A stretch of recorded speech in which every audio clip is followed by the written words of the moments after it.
বাংলাদেশ জাতীয়তাবাদী দল ঢাকা জেলার সম্মানিত সভাপতি, দোহার নবাবগঞ্জের মাও মাটি মানুষের লিডার খন্দকার আবু আশফাক ভাই আগামী জাতীয় সংসদ নির্বাচনে দোহার নবাবগঞ্জ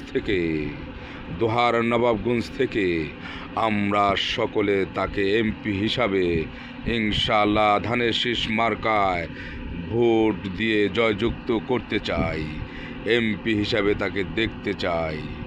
আসুন আমরা সকলে একসাথে কাঁধে কাঁধ মিলিয়ে হাতে হাত রেখে প্রতিটা মা বোন যারাই রয়েছেন খন্দকার আবু আশফাক ভাইকে এমপি হিসাবে দেখতে চাই। বাংলাদেশ জিন্দাবাদ, বাংলাদেশ জাতীয়তাবাদী দল জিন্দাবাদ। খন্দকার ঢাকা জেলার সম্মানিত সভাপতি আবু আশফাক ভাই জিন্দাবাদ।